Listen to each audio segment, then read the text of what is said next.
I'm very happy to be here to welcome Dr. Thomas Murphy, S.J.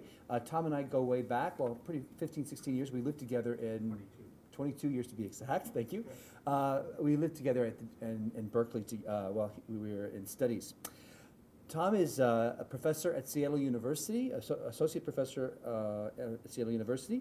And he was born in Winthrop, Massachusetts, entered the Society of Jesus in 1987, and did a Master's of Philosophy here at Loyola University during his scholastic period. So he actually he's one of our alumni here, 1991. He did his PhD at the University of Connecticut, and his dissertation was on Jesuit slaveholding. He was ordained in 1999 and has been at Seattle ever since then. Mostly, Tom's research and scholarship is in the history of religious liberty, especially in the Anglo-American tradition, and also the history of the American-Canadian border, kind of borderlands history. This we thought was a very timely a moment to bring Tom out here. Tom's own scholarship was a part of the whole Georgetown kind of reflection and engagement with their history. So without further ado, let me welcome Tom up to the lecture.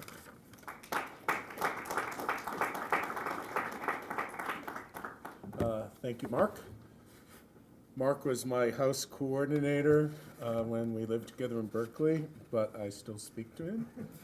So I want to thank him for his service to me during that time. And let me say also how very glad I am to be back here speaking as an alumnus, 26 years after the fact. I'm going to ask you today to bear with a somewhat cynical thesis that I will present to you and then unfold. And then hopefully after about 45 minutes, we can discuss some of the implications for it. I'm going to ask you to begin by imagining two documents in U.S. history, which you might have read. Thomas Paine's Common Sense and Jefferson's Declaration of Independence. I refer to the Declaration of Independence in particular because people often refer to it when they question how could slavery have ever happened in the United States? How could a nation that proclaimed in its founding document that all men are created equal, making that a universal statement, have gone on to continuing and to enslave African Americans for another 90 years and discriminating against them for many years beyond that? I think the clue lies in Thomas Paine's Common Sense, which not only provides a clue to the Declaration of Independence, but also to the motivations of the Jesuits.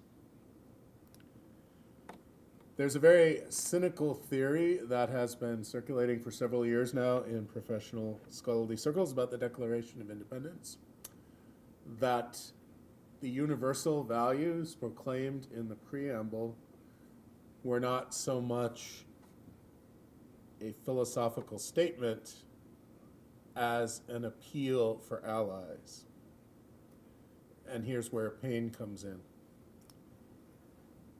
In Common Sense, he says the key to the United States achieving its independence against the global superpower of the day, Great Britain, is to cultivate allies among the various nations of Europe, all of which, he said, would want to trade with the very lucrative American market. If you could get all these nations together to support American independence financially and militarily, then there would be a chance of together defeating the British superpower. And so this theory goes on to say, Jefferson took some rhetoric, which during the earlier stages of revolutionary discontent had been expressed as the rights of English people, and made them universal for the sake of appealing to these potential allies. In other words, if you want the Dutch or the French or the Spanish or some of the other powers of that time to help you out, you find a way to suggest that the ideals being fought for would apply to them as well as to you. So you simply universalize it. You don't say these are English rights, so you don't say these are American rights. You say that they are universal rights. And during the decades that followed, many Americans probably continued to think along those lines, that their freedom was more important than anybody else's freedom. And I think the Jesuits of Maryland, which is the group that I'm talking about, were so interested in obtaining and securing their own religious liberty that they were not willing to look at the implications of their slaveholding. If you go back to the days of St. Edmund Campion in the 16th century, he found himself up against an English government that denied that people who were Catholic could enjoy any of the usual civil rights of an English subject. He went to his death in defense of that belief. He argued that religion should be a matter of individual freedom, and it should have no effect whatsoever on one's civil, legal, or political status. The Jesuits who came to Maryland about a half century after his death had the same philosophy, that they could continue practicing their Catholicism and at the same time have all the civil and secular rights of Englishmen. At the time, this meant primarily the right to own property.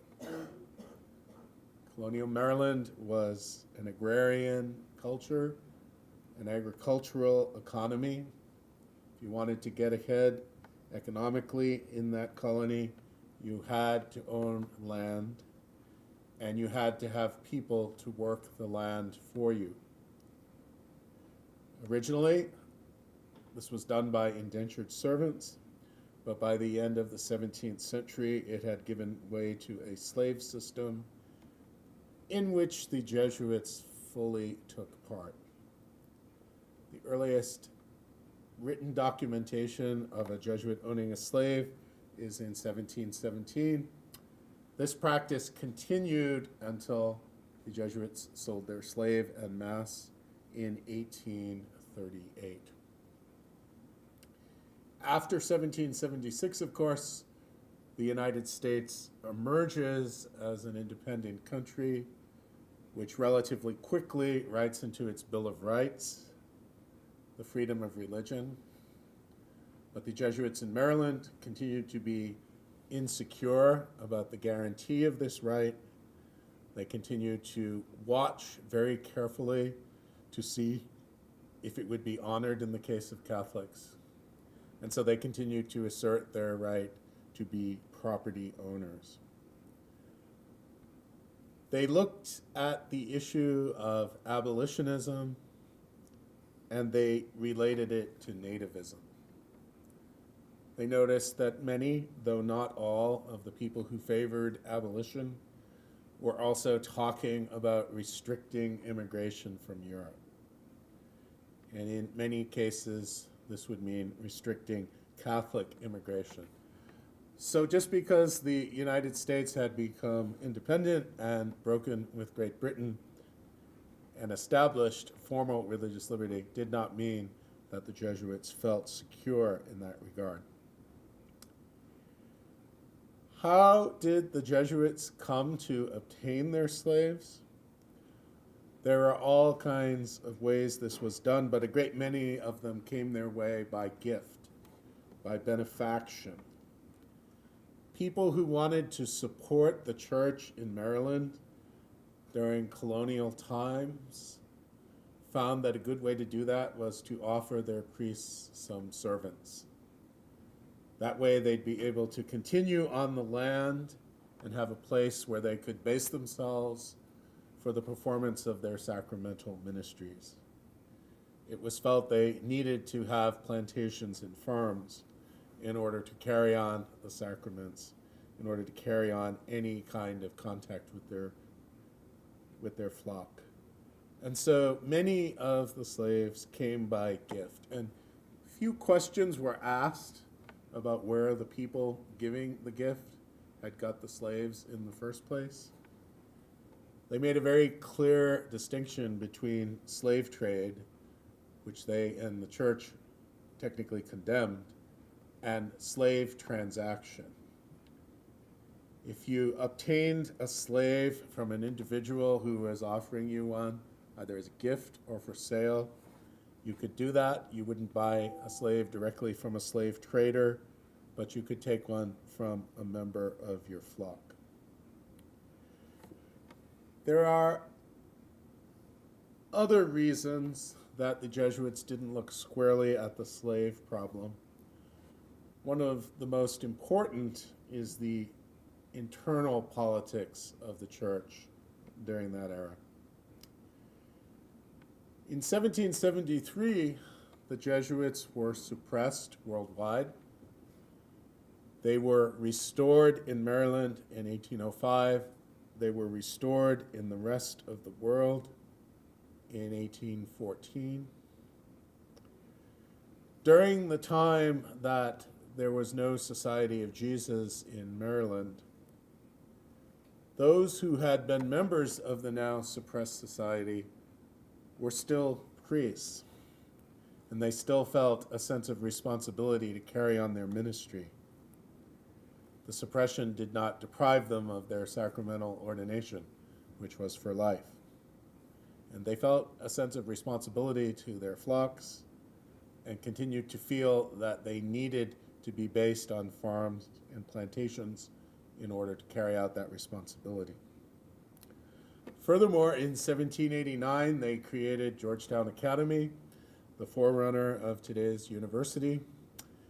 And at the time, the laws of the Society of Jesus specified no tuition should be charged to students. I bet all of you would love to go back to those days. But that put a further burden on the plantations and farms to provide enough revenue to keep the school going in a context where there was no tuition coming in. Furthermore, once the restoration of the society began, the Jesuits were determined that such a thing never recur. So they thought very carefully about wading into controversy. They didn't want to get involved in the debate over slavery because they thought that might produce a backlash both from the state and from the church. So they avoided the issue of emancipation for the most part. It took them a long time until the 1830s to even come up with a suggestion to Rome that it might be appropriate to emancipate the slaves. During these years, they questioned how they ever got involved in slavery in the first place, but did very little about it. A couple of other things to bear in mind about internal church politics are that Jesuits in Europe split during the French Revolutionary era into two factions. There was an Anglo-Irish faction and a Continental faction. Both parties had representatives on the faculty at Georgetown in the early 19th century. For the most part, the Anglo-Irish Jesuits welcomed the American Revolution, particularly in its political form. They didn't necessarily believe that it extended rights to everyone in the world, but they did feel it secured their religious liberty and the religious liberty of all Catholics in the United States. So they were very supportive of what they considered to be the revolution's best result, the American Constitution, a document which, of course, sanctioned slavery as well as religious liberty. The Continental Jesuits were another matter. Most of them saw a revolution through the eyes of the French version of it. Many of them had fled Europe for their lives, had ended up in the United States as refugees, they weren't very comfortable with the idea of a nation based on a revolution, even though the American one was a very different child than the one they had fled in France. So they were suspicious of movements for social freedom. They would be suspicious of emancipation because it would suggest the liberty, the equality, the fraternity that they had heard so much about in France and felt they had suffered so much from. And there was a great deal of quarreling on the faculty of Georgetown about this issue, and some of the Continentalists ultimately migrated west to create the Jesuit presence in the state of Missouri. So I think in the interests of keeping fraternal order within the Society of Jesus in the United States, the society sort of made a decision that it would support the political outcome of the American Revolution, but reject the movements for further social reform. That by doing this, you could get the two sides to come to a compromise and live in some kind of harmony within the order and its various projects. Also want to mention some theological reasons why the Jesuits resisted the idea of ending the institution of slavery. One of them was that they had no sanction from the universal church to move in the direction of declaring slavery an absolute evil. That doesn't happen until 1889. So when they consulted the church that had so recently restored them, for advice on this matter, it was pointed out to them that the tradition of the church was that slavery was mentioned without condemnation in all parts of the Bible, that most people who were abolitionist were Protestant, that this might be a continuation of what they saw as the heresy of the Reformation. Many of the Jesuits observed that it was an interesting phenomenon that many Protestant theologians spoke in terms of Martin Luther's belief in Scripture alone as the source of doctrine, but then contradicted that very same Scripture by saying that slavery was morally acceptable. Also, when they looked at the philosophical tradition of the church, they saw approval for ancient philosophy, for Augustine, for Aquinas, and very little to be said in favor of the Enlightenment philosophies, or philosophers of which the society was increasingly wary. So there's an enormous amount of intellectual and, I think more significantly, emotional resistance to the idea of moving towards emancipation. Let me say a few words now about how slavery eventually came to an end in Maryland. It's a process that takes about 20 years. Began soon after the worldwide restoration of the society in 1814. When the society began reconstituting itself, it was very eager that there be order and form and discipline in the way that the various institutions and landholdings of the society were operated. And Rome was very aware that the Jesuits in Maryland had essentially spent 30 years as an independent entity. During that time, they had organized themselves with the state legislature as a business corporation and simply operated the places according to their own rules and guidelines, how they saw it best. Rome was aware that for the most part this had held the landholdings together, but they wanted to reincorporate it into a global system. So in 1820 and again in 1830, they sent a visitor from the Society's Curia in Rome to come and look over the plantations and see what might be done to run them better. This was an Irish visitor, Peter Kenny, and it was the result of his two visitations that really kick-started the momentum to get out of the slavery business. And I think there were several factors at work in what he observed. First of all, he thought it was a morally dubious undertaking, that it wasn't edifying for the faithful when they saw Jesuit priests and brothers getting involved in the government of slaves, particularly anything that involved corporal punishment.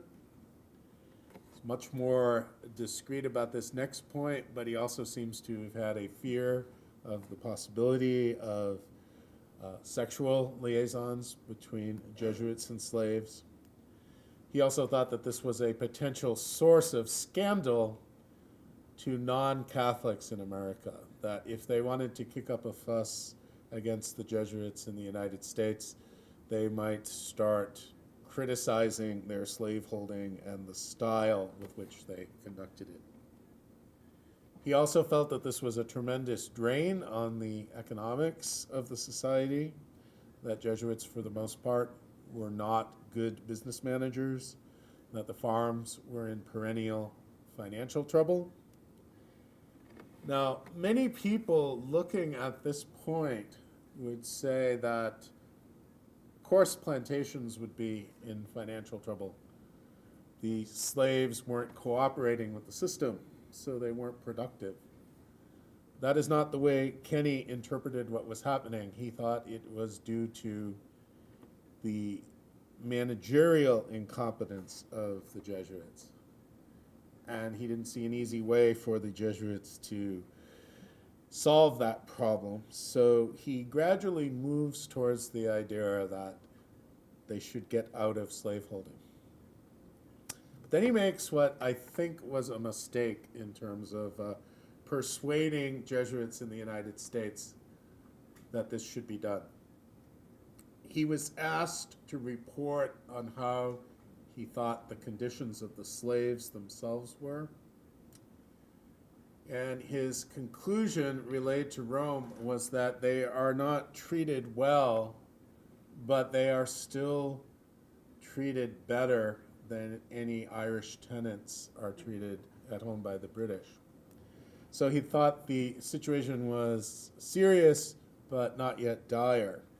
And this was seized upon by defenders of slavery as an excuse to keep the institution going. As the 1820s and 30s continue, there was pretty much the split of the Maryland Jesuits into three factions regarding slavery. The first and the smallest was supportive of emancipation. They favored a gradual approach to it, where there would be some preparation made for freedom before they were actually set free. But they did see the value of setting the goal of letting them go free. There was a second group that said we need to continue what we're doing. These slaves have been presented to us by God. We need to keep them. We need to govern them. They need our guidance. They need our assistance. They need our management. The report on slavery at Georgetown believes that that's quite likely was the largest group among the Jesuits. And then there was a group that favored selling the slaves. And this was led by the most controversial figure in the whole thing, Father Thomas Malady, who as provincial would lead the actual sale of the slaves in 1838. So I want to spend a little bit of time talking about his motivations. When he approached Rome and started discussing with Rome what should be done, Rome had some preference for emancipation, at least in the gradualist model. But he persuaded Rome to let him sell the slaves under certain strict conditions. Milady apparently believed, correctly as it turned out, that the focus of the American Catholic Church in the coming decades was going to shift to the cities. He foretold the growing immigration from Europe that was going to come over and settle largely in places like New York, Philadelphia, Baltimore, Boston, the big cities of the Maryland province as it was then constituted. And he felt that the Society of Jesus needed to prepare for this by shifting its ministries away from the countryside to the cities. So his goal was not only to get rid of the slaves by sale, but also to sell the land itself. And he eventually talked Rome into this point of view. In 1838, he succeeded with the first. He sold the slaves.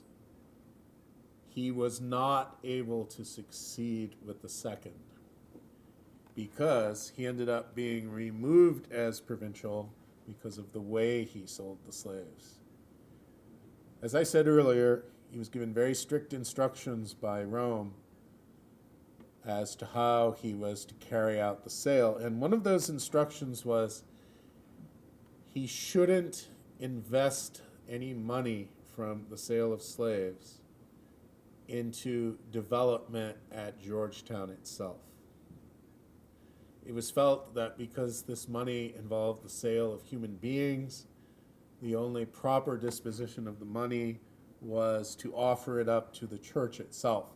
So the money was to be put into a special arca for the training of future priests. Milady disobeyed this injunction and invested some of the money in construction on his campus. It is for this that he was removed from office. He was called to Rome to explain himself, and after a period of exile in France, he was sent back to the United States, where he founded my undergraduate alma mater, Holy Cross. And he seems to have been sent there as a bit of a punishment. That was considered one of the most nativist states in the United States at the time, and it was thought this would be a place where he might struggle a little bit and have a chance to further reflect upon his disobedience. That's the thing he gets nailed for, his disobedience. The result of his fall from power is that the people who come into power in the Maryland Jesuit province after him did not carry through the second aspect of the project. They did not sell the land. The land remained in the hands of the Society of Jesus well into the 20th century and ended up being operated by tenant farmers. Still a great many African-American laborers, but it all headed in the area of sharecropping after 1838.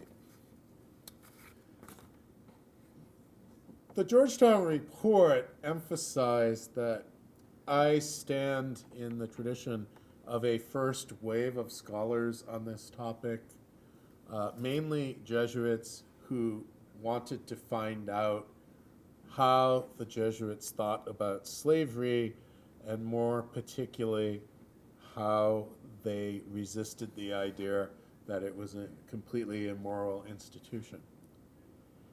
There has been, since the publication of my book in 2001, a second wave of scholarship, which has focused more on tracking the descendants of the Jesuit slaves who were sold in 1838. We believe that there were at least 272 people who were sold. That's what we have in the written record. It's generally believed, and probably is so, that there were more than that. We don't know a whole lot about that generation that was actually sold.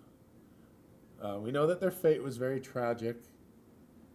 The church had specified that they could only be sold to Catholics and that they could only be moved to other plantations in circumstances in which families were not broken up. The church was very strict that husbands, wives, and their children could not be pulled apart for the sake of a slave sale. By 1838 in Maryland, it was very, very difficult to keep families intact by keeping them within the state because the number of slave laborers that individual owners had fallen to quite low numbers. So the momentum of that requirement led the Jesuits to seek new buyers in the state of Louisiana, where there was still large-scale slave labor, particularly in the sugar plantation industry. And that is where the slaves first went. It was promised by the two partners who bought them that they would keep the group intact, that they would keep them on the same plantation and promote their Catholic culture. 10 years later, a Jesuit from Georgetown went down to Louisiana. It seems to have been mainly out of personal curiosity. He was not a formal visitor, but he went down there to try to track what had become of the slaves, and he discovered that their new owners had run into financial problems and then had broken all the agreements they made about keeping the group intact by dispersing them among numerous new buyers. And after that, the first generation kind of falls out of the picture. There is, however, a growing amount of very promising scholarship that is based on the oral histories that are being increasingly relayed to us by people who claim descent from Jesuit slaves.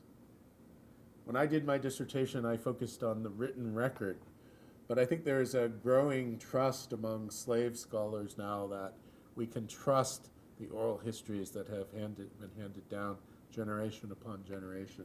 And I recommend the New York Times series that was done about a year and a half ago, where the reporter did a marvelous job of tracking down a lot of these folks. And I look forward to meeting many of them at a conference at Fordham University in New York in April. Final thing I'd like to focus on is the voice of the slaves themselves. When I was researching the dissertation, I did not find any writings that were directly attributable to Jesuit-owned slaves. I did quite frequently find quotations made by Jesuits in which they said this or that slave said something. My dissertation director didn't really trust these comments. He said you can put them in the dissertation if you want, but since they're coming to us secondhand, we can't generally be sure that these reflect the actual voices of the slaves themselves. But let me tell one story that was preserved in this manner. Jesuits of this era practiced what they called the discipline, which was an ancient practice of religious in the church of self-flagellation. They would whip themselves as a punishment for their sins, particularly their sins of lust. Slaves were fascinated by this phenomenon for the obvious reason that they spent most of their day trying to avoid occasions of being whipped. They have no say in the matter, so the idea of someone who might do that voluntarily is quite startling to them. And there was a slave woman who heard rumors from some of the other slaves that the priest whose plantation they were working on would go to the barn at night to administer his discipline. And she decided to sneak into the barn to observe whether or not he actually performed this rumored ritual. So she hid behind a bale of hay, I suppose, or some other tool in the shed. He came in, he took off his shirt, he began whipping himself. She stepped forward and said, "Father, don't do that to yourself. Don't hurt yourself. Jesus doesn't want you to do that." He became very angry at her for interrupting his prayer and then turned the whip on her, which was a violation of what Father Kenny had specified the Jesuits should do. They weren't supposed to whip anybody, least of all a slave woman. And also, there are numerous accounts of Jesuits complaining about the lack of industry of their slaves. They would issue complaints such as somebody told me he was going to take 2 hours to bring the produce to market and it took him 5, or someone promised to have something done by the first morning after and it was not done until the third morning, and so on. The Jesuits often interpreted this as a lack of industry or a manifestation of laziness. I think today we see these more as signs of rebellion. These were people who were not working at their own initiative. They were not working for their own benefit. Of course, they would not have been eager to complete the task in a hurry. So we know that there was resistance on the part of the Jesuit slaves. Sometimes the Jesuits rationalized that the slaves really loved them. For example, during the War of 1812, a group of British ships appeared in the Chesapeake Bay and tried to seize some of the slaves and promised them freedom if they would come with them to Nova Scotia and then fight on the British side in the war. The slaves, for the most part, said no, and many of them found a way to run away and return to their plantations. The Jesuits' interpretation of this event was they really love us and they appreciate our care. They don't want to leave us. I think it's more the case they simply didn't want to go to a foreign place. I mean, even though they weren't free, they considered Maryland their home, and I think they were opting for their homeland rather than for their masters. So we know that there was resistance to the Jesuit slaves. Those who are telling the story now, the descendants, are stressing how loyal they have remained for all these generations to the Catholic faith. And that points to the one bright spot on which I can conclude, and that is the Jesuits, while they were paternalistic towards their slaves, did believe that they were worthy of Christianity. Not every Christian religious denomination at the time believed that slaves were worthy of baptism. But the Jesuits did baptize their slaves. They did provide them with oral catechesis. They didn't necessarily teach them to read and write because that would have been against the law. But they did pass on to them the faith. So orally, that was passed down by the subsequent generations. And these people have kept alive a vivid sense of their Catholic experience between 1838 and the present. And I hope that that will continue to be a fountain of scholarship during the time to come.